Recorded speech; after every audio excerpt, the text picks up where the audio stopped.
Good evening and welcome to the local campaign, helping you make a more informed choice during the October 19th federal election. My name is Eric Drozd. I will be your moderator for this evening's debate.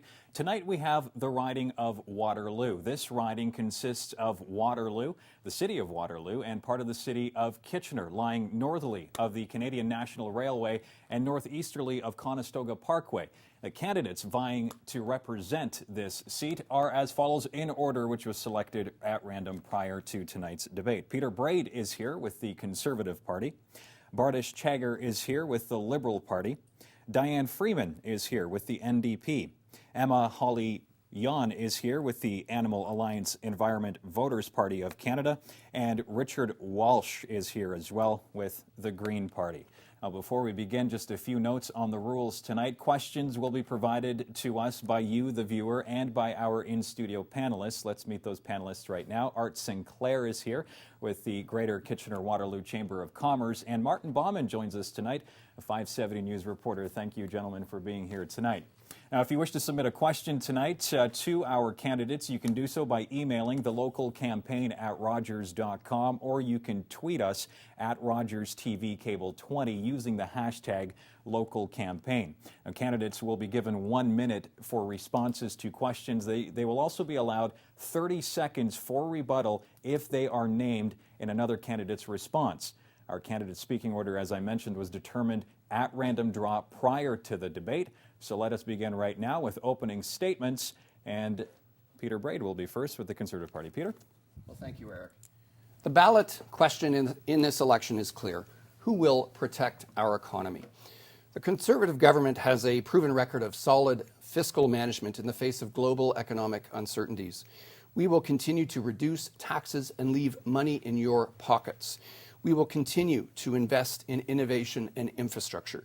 We will expand global trading opportunities like the Transpacific Partnership that will bring prosperity to Canadians. And we will do this while maintaining a balanced budget, because deficits are a mortgage on our children's future. As a Member of Parliament for the past 7 years, I have a strong record of proven results. I have worked to leverage the economic strengths of our region and to support the charities and the organizations that enrich our society. I look forward to building on this momentum and accomplishing even more for the people of Waterloo. Thank you. Thank you, Peter. Bardish. Good evening. My name is Bardish Chagger, and I am your Liberal candidate. I would like to thank the organizers of tonight and all of you for watching. Events such as this are essential to the democratic process. I am running in this election to represent you. I know Canada must do better. We can be a just society of equity and respect for all. We can regain status on the international stage, and we must make decisions based on evidence, not ideology.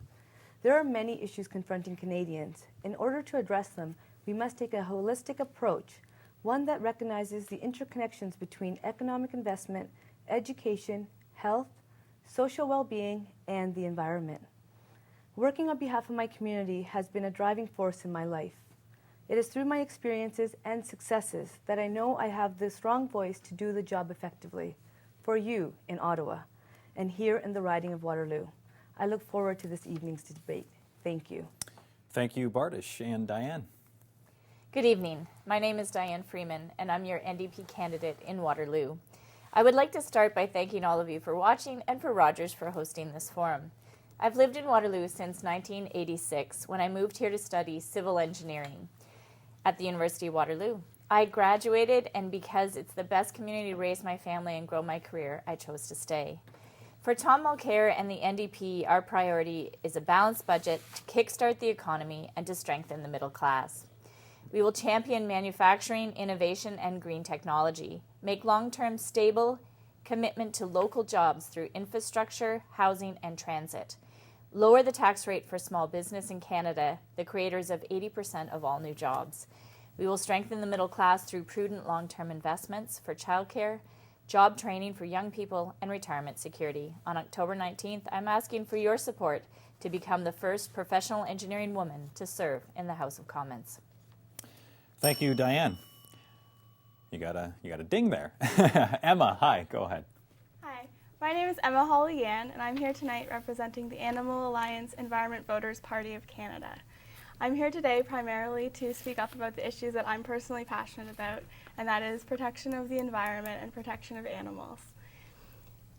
I hope to lead by example and speak up for the environment and animals who cannot speak up for themselves, and to serve as an example of for animal groups and young people everywhere to be involved in politics and make the right decisions when you're choosing your elected politicians. Thank you. Thank you, Emma. And Richard.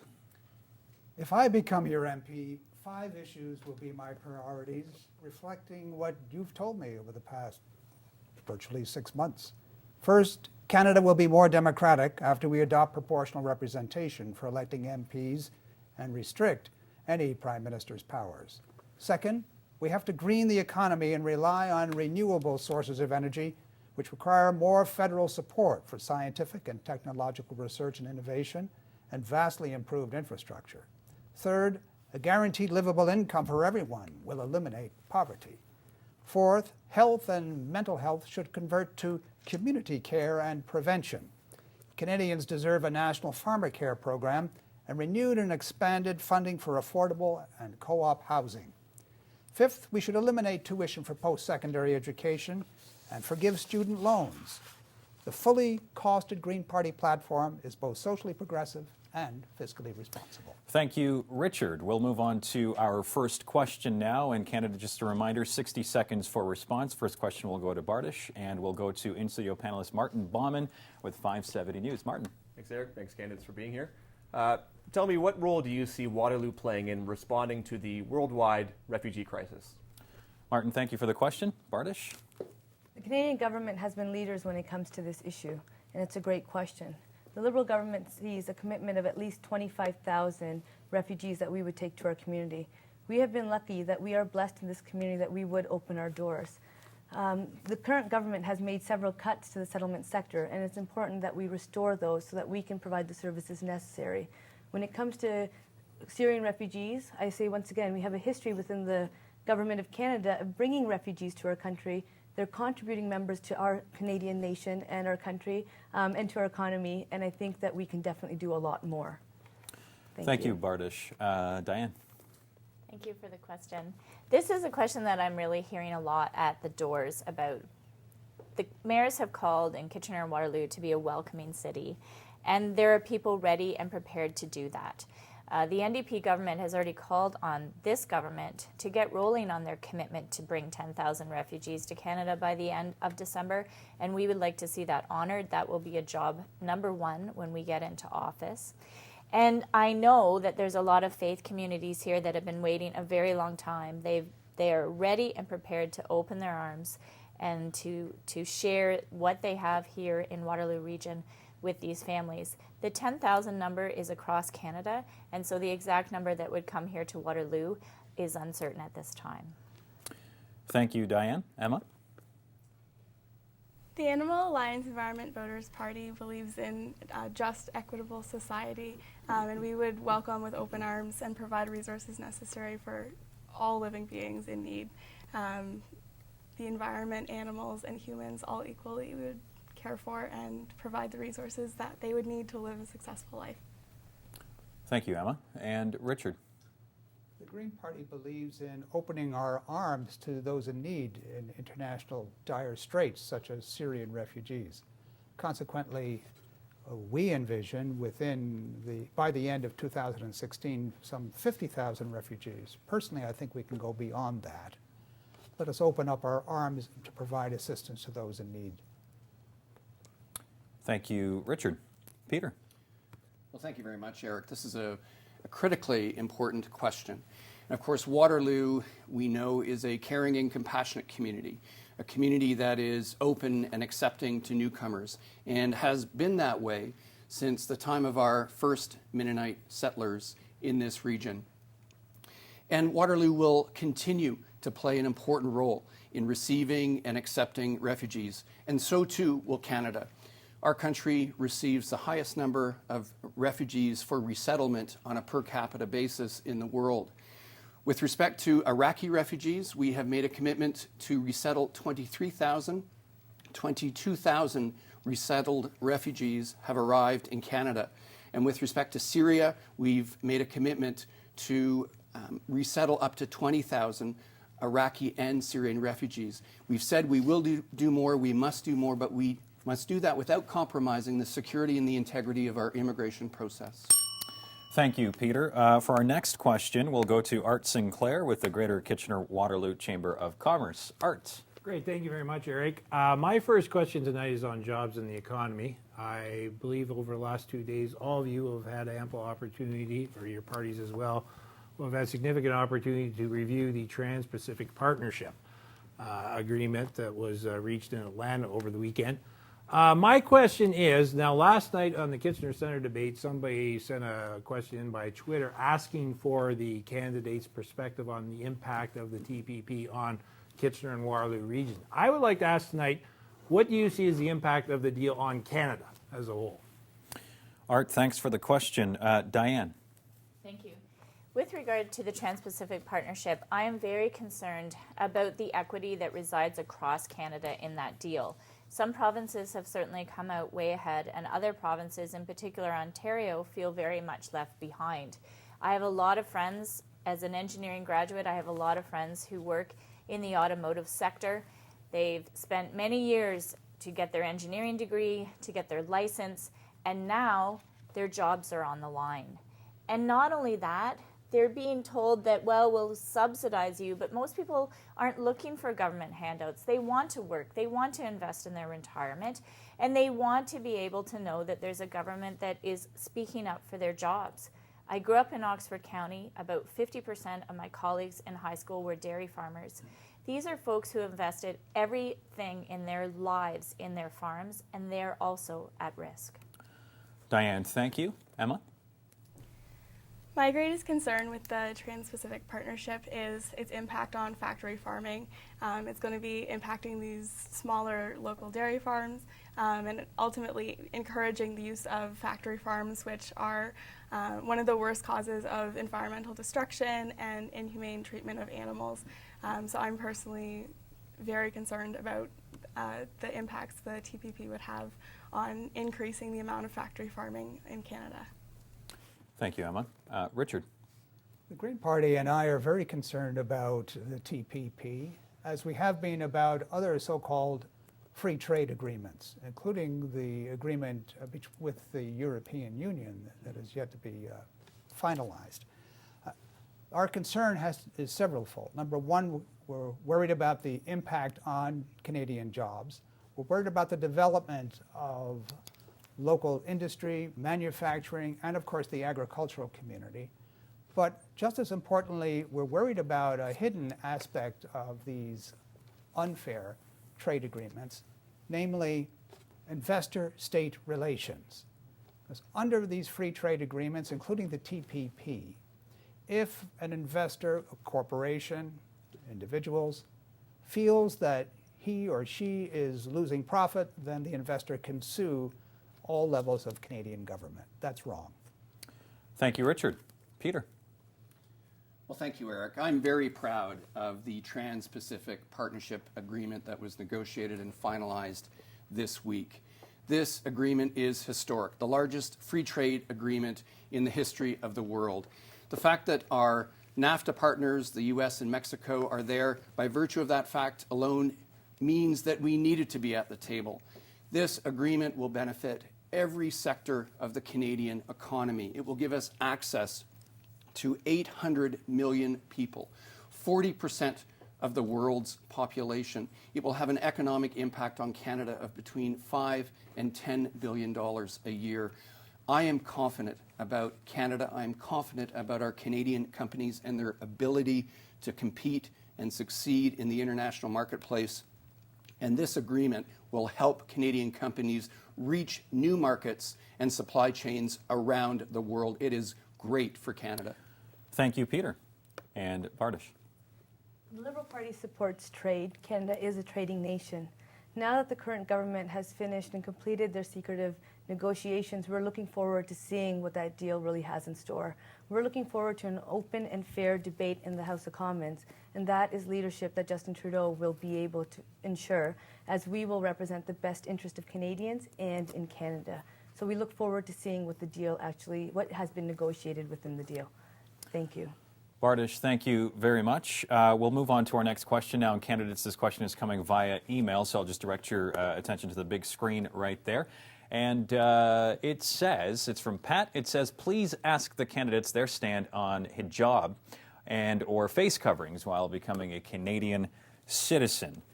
Thank you, Pat, very much for that question. We'll start off with Emma.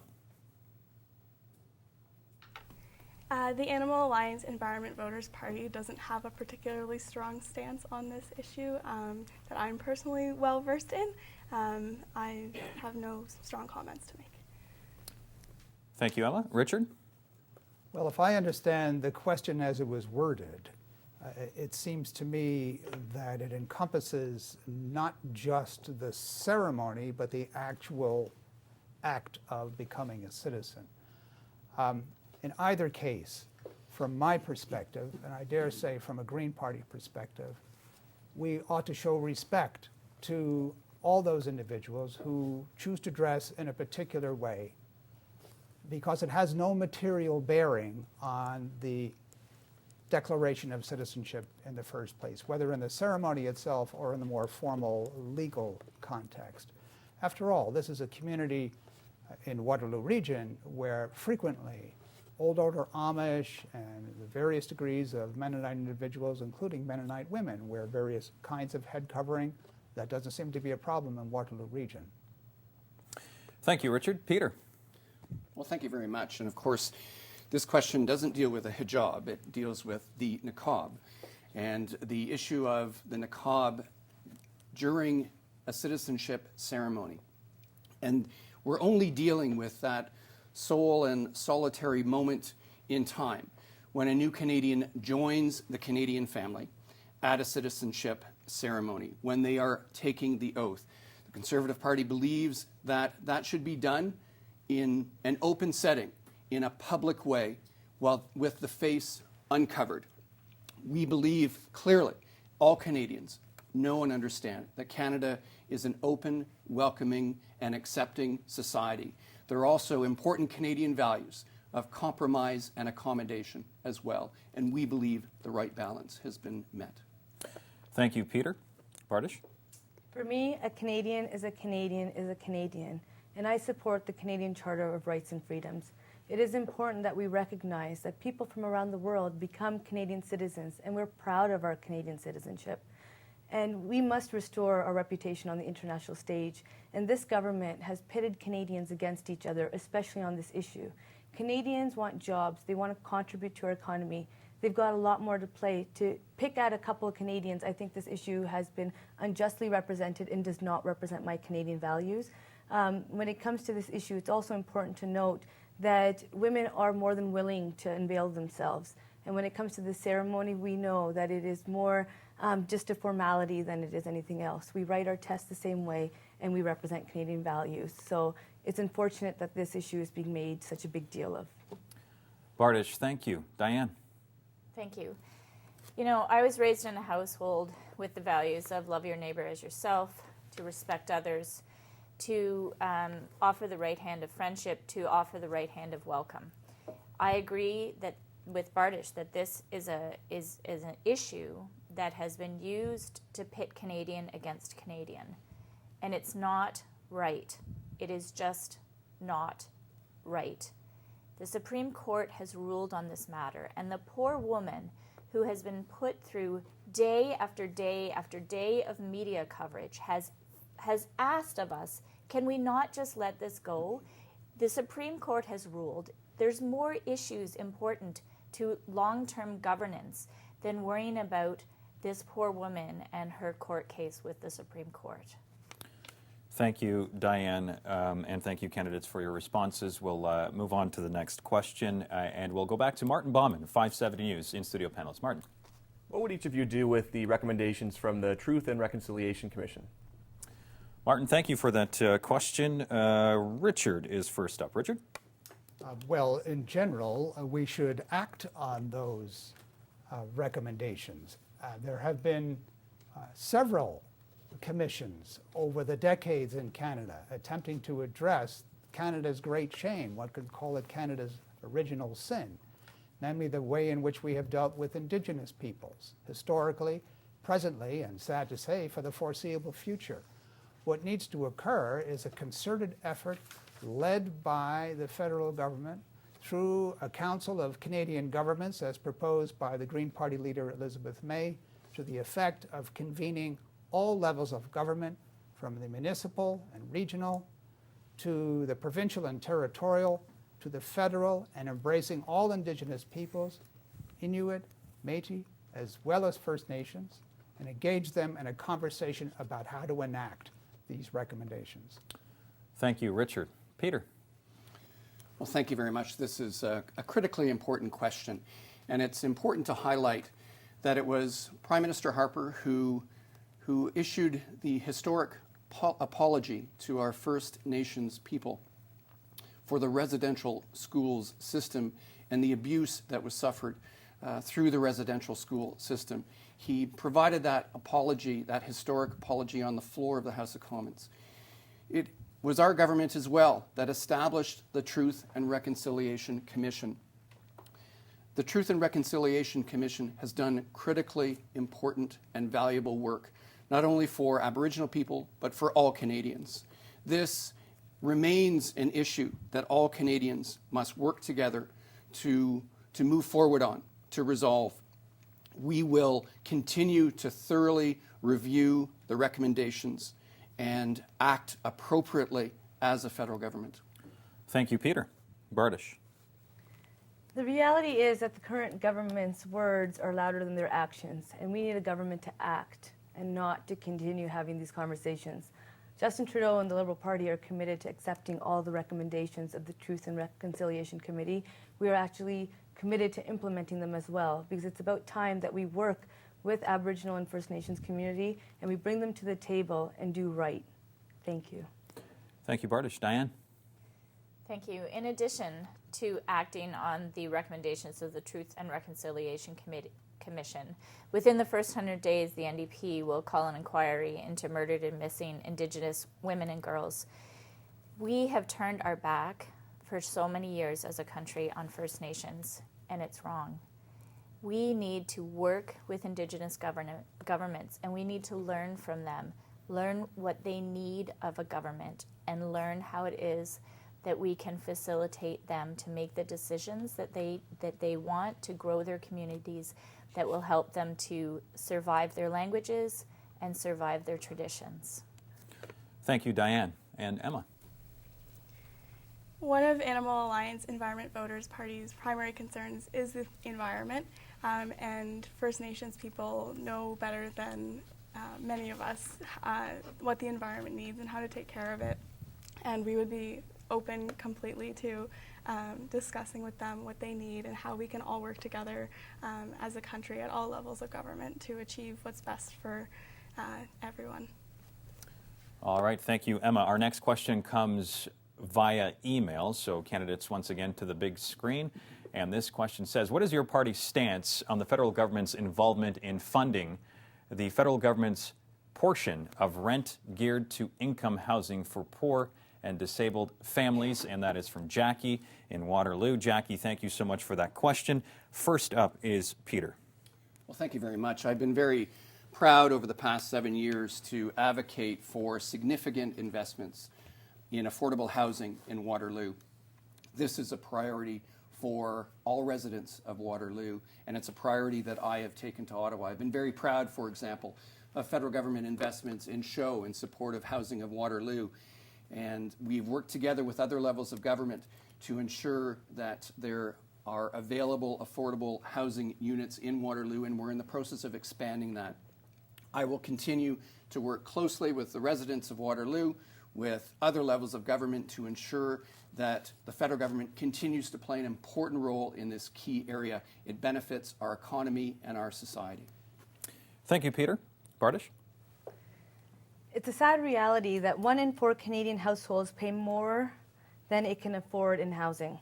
1 in 8 cannot find affordable housing that is safe and well maintained. The Liberal government is committed to renewing the federal leadership in affordable housing.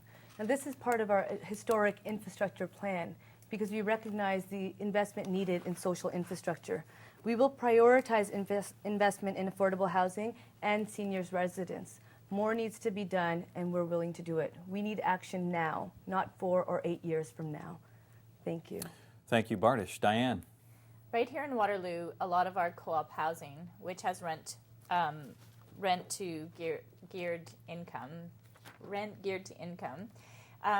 have agreements that are set to expire. Those agreements will not be funded by this current government, and an NDP government will fund those agreements, and we will maintain the program for rent geared to income subsidies. You know, 35,000 Canadians live on the street because the gap in affordable housing is so great. Over the last 25 years, investment in affordable housing has gone down by 46%. That is not manageable, and Canadians need support. They need a hand up, and an NDP government will provide that. Thank you, Diane. Emma. Everyone deserves a place to live and to thrive and live happily. Our party platform includes guaranteed basic income, which would be a start to allowing families and individuals in the community to afford places to live and be happy. We would support any affordable housing projects that are required in the region to provide the necessary resources to everybody who is in need of them. Thank you, Emma. Richard. Canada does not have yet, it is 2015, a national housing policy, unlike most advanced nations. This is a very sad statement about the quality of social services and consciousness about low-income and moderate-income individuals in terms of the difficulties and challenges that they face. What the Green Party believes is that, yes, we do need to develop a national housing policy, and concomitant with that, we need to massively increase the stock of affordable housing and rent geared to income housing. This is a very strong aspect of the Green Party platform because we are the originators of the concept of a guaranteed annual income. It's also known as a basic income, which would undercut the situation of poverty that affects so many people in Waterloo region, let alone Canada as a whole.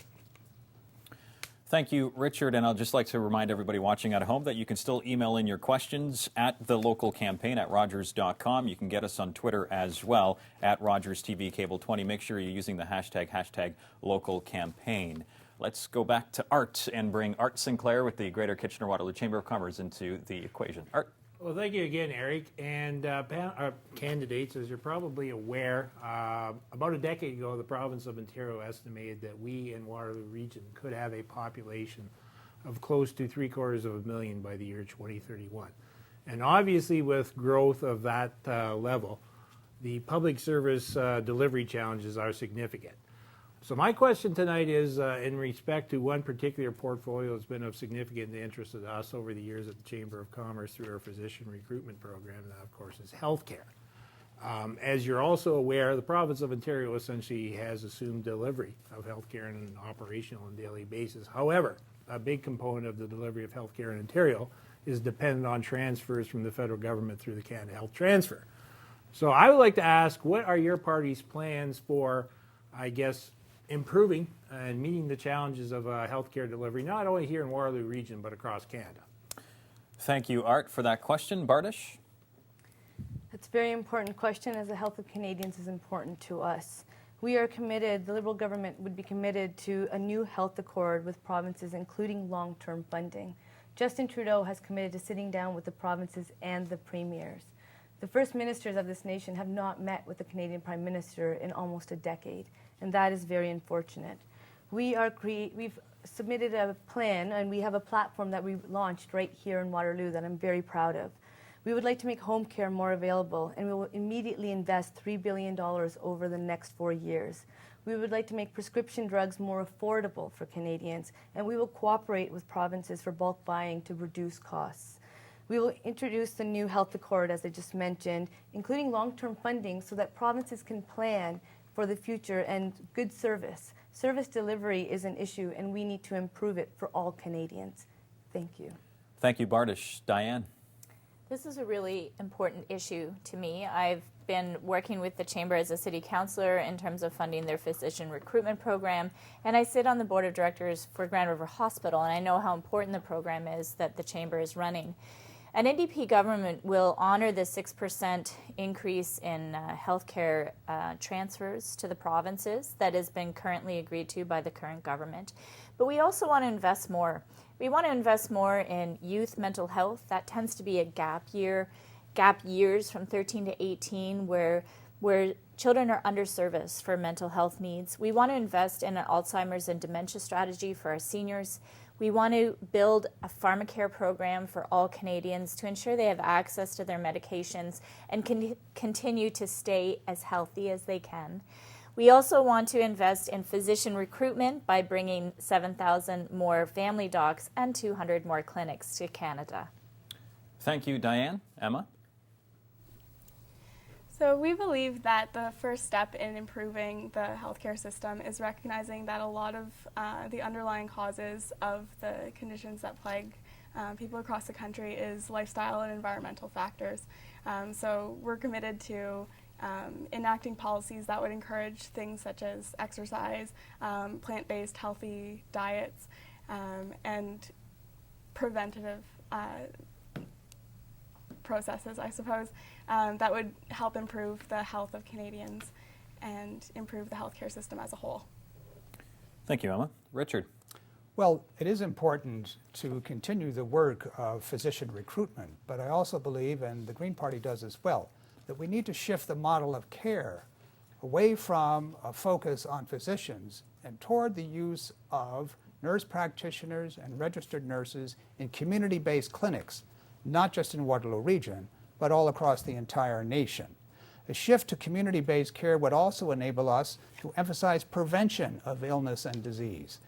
Too much attention is paid to treatment and very little to prevention. For every dollar spent on prevention, we save $7 roughly in treatment costs. Over and above that, I should point out to you that mental health care across the age span, not just with respect to children and youth, although of course they are important, mental health care deserves much greater attention than it has received so far.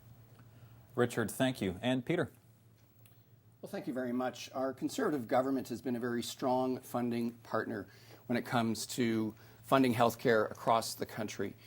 In fact, we have balanced our budget. We eliminated the deficit and balanced the budget a year early, and we eliminated the deficit without cutting transfer payments to provinces, which is what the previous Liberal government, federal Liberal government, did when they balanced the budget.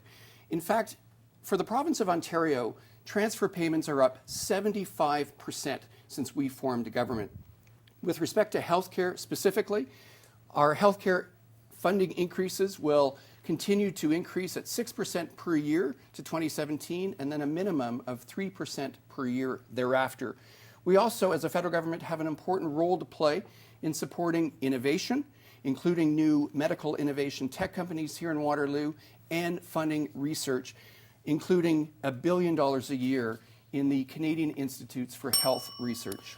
Thank you, Peter. Our next question comes via email, again, candidates to the big screen. And this question from Ahmed, who says, how would you, if elected, handle the issue of murdered and missing Indigenous women? And starting us off with this is Diane. Diane? Thank you. I did make reference to this earlier.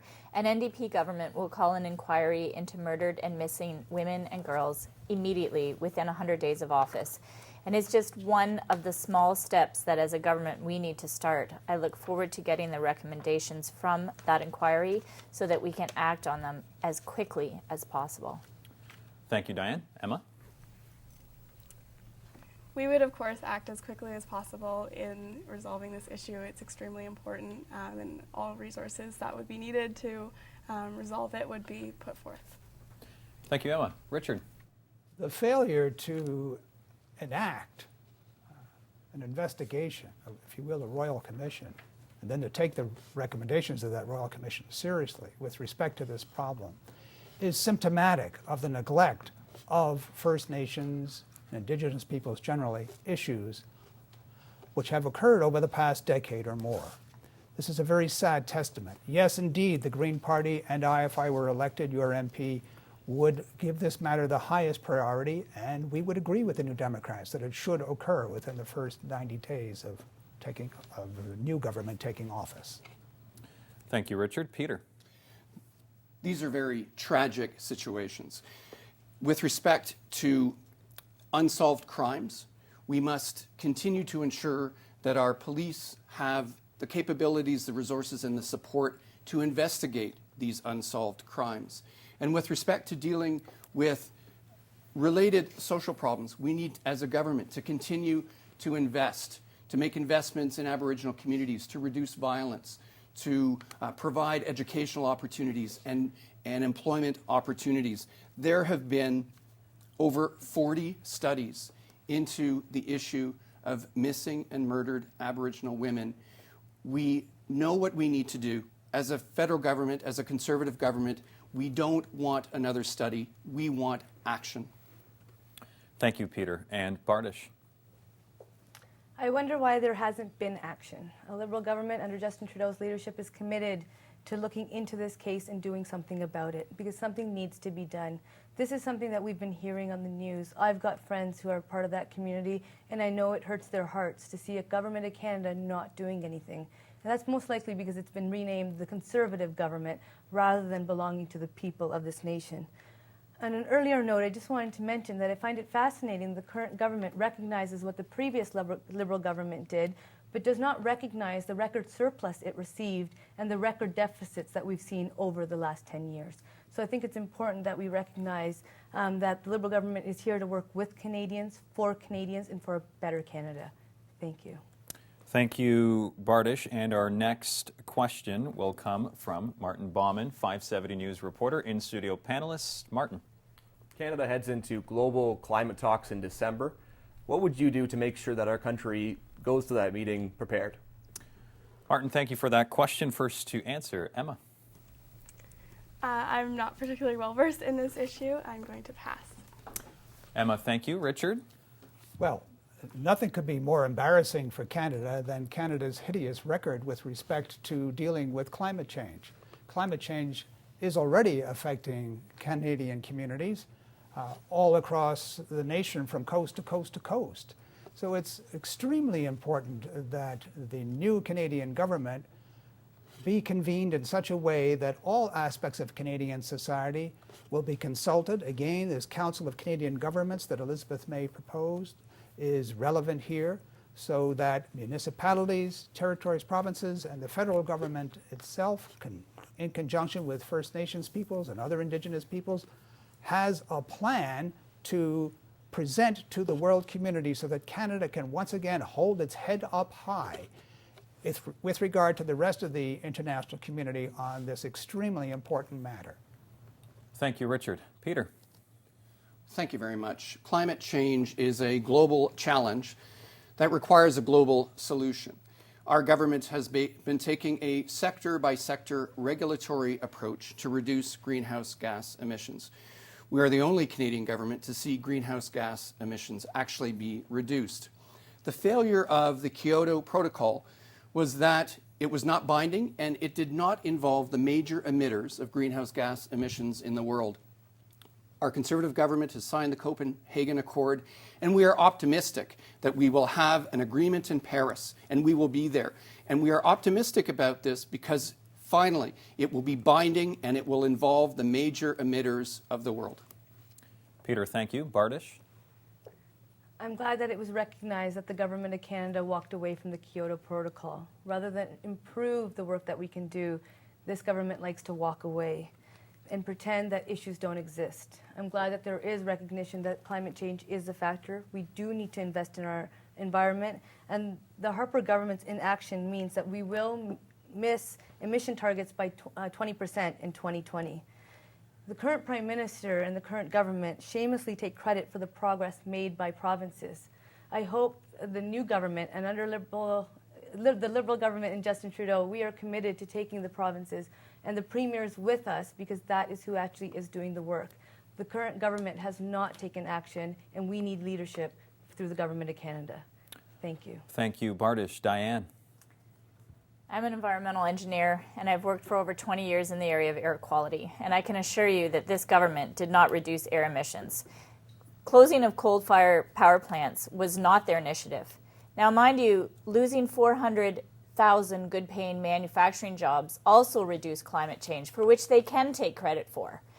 However, that is not a plan. That is not a plan to reduce climate change. It's not a plan to participate in global warming and managing global warming. We need a government that's going to stand up and build a program that has definitive targets, that helps industry to plan how they're going to meet those targets, because I can tell you the engineering that's required to lower our carbon emissions exists. It just hasn't been mandated. Thank you, Diane. Our next question, candidates, will come via Twitter at Rogers TV Cable 20, hashtag local campaign. It is from Stevie, who says, the Conservatives have been plagued with scandals. What do the parties plan to do to reduce criminal actions? And first to answer this question is Richard. I'm afraid I find the question a little confusing. Criminal actions on the part of government or criminal actions on the part of criminals outside of government? If we mean the first, clearly then we would have a very serious problem in the next government, and there would probably have to be another election called, because that would be outrageous for the Canadian people. If we're talking about the second, already we've seen for many years a lessening of the crime rates across Canada. So in my mind, the more serious problems that we are addressing and should be addressing in Canada in the foreseeable future pertain to addressing climate change, resurrecting the quality of our healthcare system, and dealing with student debt and the high cost of tuition. Thank you, Richard. Peter? Well, thank you very much, Eric. As the Member of Parliament for the past 7 years, I have worked very hard to reflect the interests and the values of Waterloo. And I've been very proud of the contributions that I've made. The contributions that I've made in Ottawa with respect to providing support for charities, to helping to establish the Mandela Scholarships. I'm proud of my record. I'm proud of my record in terms of delivering for our community. And I'm also proud of our Conservative government's economic record.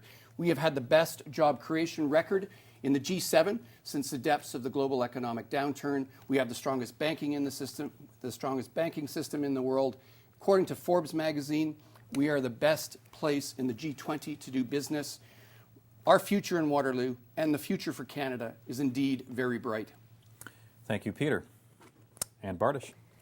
Saying it surely does not make it true, and it's time that we do government and politics differently, and that is a commitment that Justin Trudeau has made. In his interview with Peter Mansbridge, Justin Trudeau recognized that centralization of the Prime Minister's office started with his father. Every Prime Minister since then has put more power into the PMO. The current government has taken it to a whole new level, and it's time that we do something about it. Justin Trudeau's leadership speaks to empowering members of Parliament to represent their constituency honestly and wholeheartedly. We are restoring integrity to politics. We are doing politics differently, and our actions will speak louder than our words. When it comes to public support and making sure that we restore democracy, that's the power of the people. So we need to ensure that the voices of Canadians are heard and Canadians know what our government is doing. Thank you. Bardish, thank you. Diane? It's my sincere hope that Canadians are fed up with the scandals, that they're fed up with politicians being involved in criminal activity, that they're fed up with members of Parliament being hauled off in leg irons. I know that I'm fed up with it. And I think that I am thankful that we've finally got to the point where this is not being hidden from Canadians anymore, that the RCMP and the other investigative forces have been given full rein to investigate these activities and take people to justice and to trial. It is my sincere hope that under an NDP government, in fact, I am confident that under an NDP government, we will continue to empower the RCMP to undertake these investigations and hold members of Parliament accountable. Imagine, we've even had this government be held in contempt of Parliament, and in the past, that hasn't seemed to matter. Diane, thank you. And Emma? I agree that politics need to be done differently. Animal Alliance and Environment voters, should they ever find themselves in power, would focus on open discussion, transparent practices, and creating a space where everybody can be heard and say what they need to say. Emma, thank you. And just a reminder, you can still email us more questions tonight. The local campaign at Rogers.com, on Twitter at Rogers TV Cable 20, hashtag local campaign. Let's get Art Sinclair into the conversation with the Greater Kitchener-Waterloo Chamber of Commerce. Art. Thanks again, Eric. Question on the infrastructure portfolio. Two major projects in Waterloo region, the provincial courthouse in downtown Kitchener and the LRT, have both been constructed or in the process of being constructed using the P3 public-private partnership model of financing. And of course, this is a model that allows government to share the costs and risk with a private sector partner. Just want your views on P3s and their value in addressing the infrastructure deficit both locally here in Waterloo region and across Canada. Art, thank you for that question on P3s. And Peter. Well, thank you very much. This is an issue that I'm very familiar with. In the last Parliament, I was the Parliamentary Secretary for Infrastructure. And as the Member of Parliament for Kitchener-Waterloo, I was very proud to advocate for an important role of our government in helping to fund the largest infrastructure project in this region, the ION. This is good for our economy and good for our environment. With respect to public-private partnerships, these are an important tool to use in the toolbox, and they are appropriate for larger, more complex infrastructure projects. And they have many advantages and many benefits. In addition to reducing the amount of taxpayer funding involved, in invariably every case, public-private partnership projects are done on schedule and on budget, often ahead of schedule and under budget. They are important. They are an important tool in the infrastructure toolbox. Peter, thank you. Bardish? When it comes to P3s, it's important that we are transparent to Canadians and that certain special interest groups or corporations don't have their special interests treated better than other Canadians. I think we need to serve in the best interest of Canadians and in Canada. When it comes to an infrastructure investment, I'm very proud of the Liberal platform that we are making an historic investment in infrastructure. We are almost doubling the current 65 billion to 125 billion over 10 years. A third to the social infrastructure deficit, a third to roads and transit, and a third to green technologies and the environment, as it's important that we recognize that the environmental deficit, the social deficit, and the infrastructure deficit are huge. We are committed to working with communities, provinces, and territories with predictable, long-term federal funding that they need to act and get the job done. Thank you. Thank you, Bardish. Diane?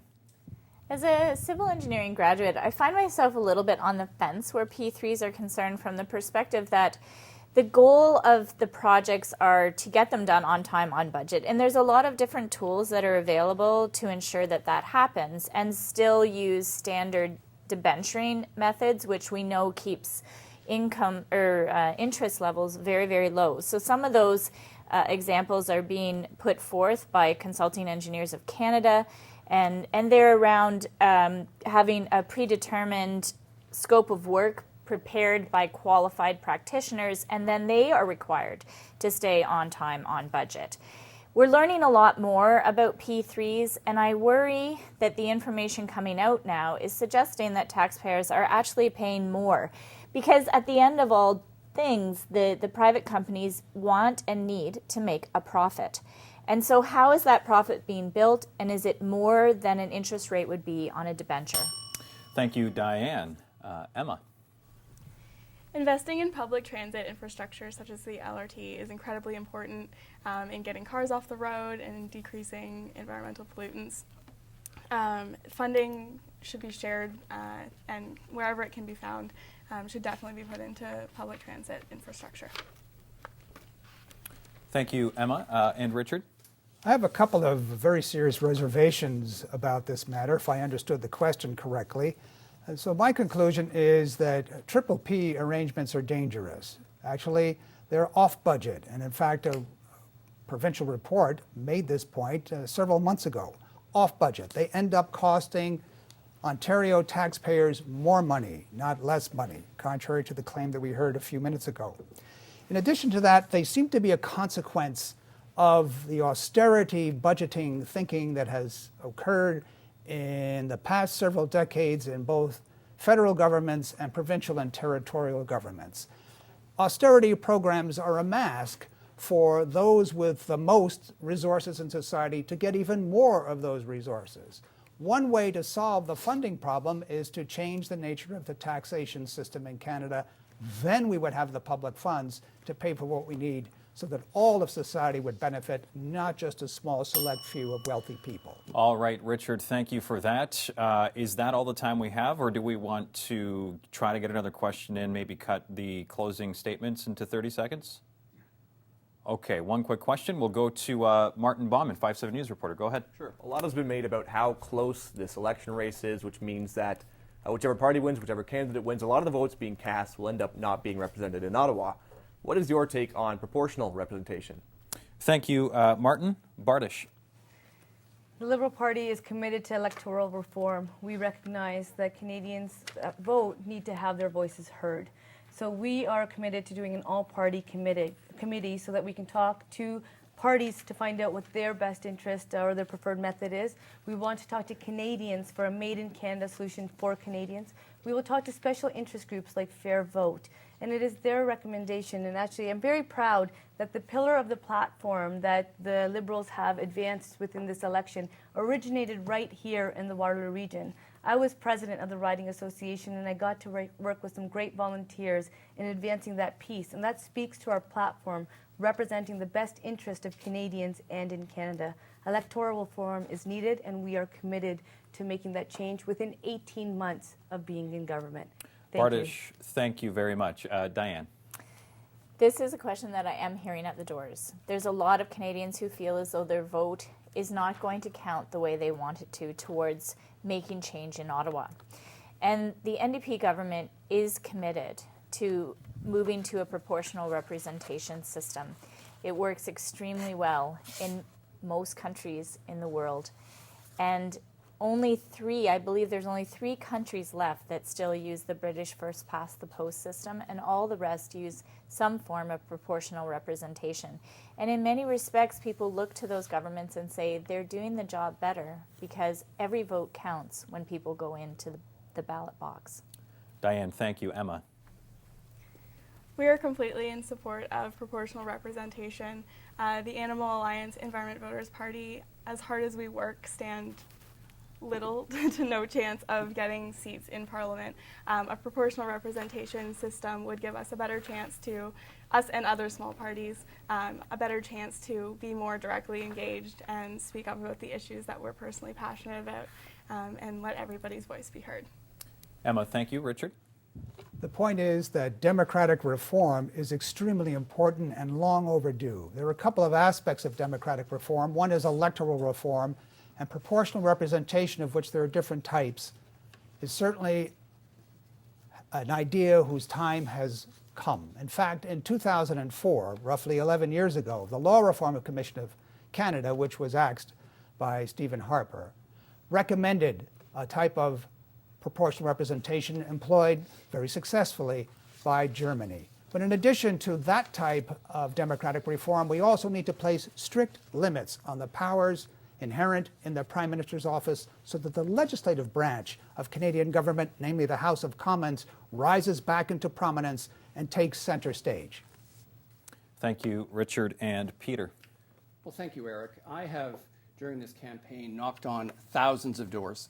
I have not had one voter talk to me about the importance of proportional representation. This may be important to the other candidates here, perhaps because their parties are in second, third, and fourth place, respectively, in the House of Commons, but it's not a priority for voters. Jobs and the economy are a priority for voters. Proportional representation has been rejected in 3 different provinces through referenda. When I am re-elected as the Member of Parliament for Waterloo, I will represent the values and the interests of this entire community, just as I've done this past 7 years, and am proud of my representation of this community, and will continue to work hard for this community and for the priorities of this community. Peter, thank you very much for that. That is all the time we have for questions tonight. We'll now move into the closing statement portion of tonight's debate. And I'm proud to say we got the most questions in out of any debate thus far, so congratulations on that. But with that, we're going to cut closing statements down to 30 seconds. We'll start with Richard. Richard, go ahead. Of all the parties, the Green Party, led ably by Elizabeth May, best represents what most of you want, as I've heard at the door since the middle of April. So it's your best choice to enable Waterloo and Canada to face our challenging realities. But some of you intend to vote strategically, you tell me, instead of Green, your real choice. If you don't vote for what you really believe in, you'll never get it. But if you do vote with your conscience, not out of fear, you could have Waterloo's first Green MP. Thank you, Richard. Emma. I and the Animal Alliance Environment Voters Party of Canada stand for just, equitable, and sustainable human progress that respects, protects, and enhances the environment and the animals with whom we share our world. Human progress cannot be divorced from the protection and enhancement of the environment. They're intimately entwined, and I urge you today on Election Day and moving forward to consider this in your vote. Emma, thank you. Diane? My engineering degree and expertise uniquely prepare me to advocate for investments in Waterloo, including stable, predictable funding for roads, bridges, affordable housing, and transit, including all-way, two-day go. After 10 years of scandals and broken promises, we need change. The NDP need 35 more seats to form government. The Liberals need more than 100. On October 19th, I'm asking for your support to become the first professional engineering woman to serve in the House of Commons. Thank you. Diane, thank you. Bardish. For me, this election is about Canadian values, values which I feel have been eroded under 10 years of Stephen Harper. The stakes are high in this election. By voting together, we have the opportunity to change who we send to Ottawa. It's important that we note that we are in an election campaign and nobody's seat is safe, so nobody has any seats in the House of Commons currently. I am committed to representing our riding's best interest to Ottawa. Justin Trudeau and the Liberal Party have a plan. I am asking you to support me, Bardish Chagger, to defeat the Harper Conservatives and bring real change to Canada. Thank you, Bardish. And Peter. I'm Peter Braid, and I'm asking for your vote on October the 19th. For the past 7 years as your MP, I've worked hard to represent the values and the interests of this community with proven results. I have delivered record investments. I have supported job-creating businesses and innovative startups. I have advocated for charities that strengthen and enrich our community. I believe that together we can do even more. We will keep your taxes low, maintain a balanced budget. With your support, let's continue the momentum and the success we have built in Waterloo. Thank you. And thank you, Peter, and thank you to everyone for watching the local campaign. Thank you once again to our candidates for Waterloo. Do not forget to watch our results show on Rogers TV and on 570 News on October the 19th. Do not forget to vote on October the 19th. And my thanks to our in-studio panelists, as always, Art Sinclair, who's now become a veteran of this with the Greater Kitchener-Waterloo Chamber of Commerce. Thank you, Art. Martin Bauman with 570 News, thank you. And, of course, thank you to you as well, our viewers, for sending in questions. And they were great questions through emails and Twitter. Remember, we're going to meet back here tomorrow at 7 for the Cambridge debate as well, so you can email us and tweet us with that as well. Have a great night.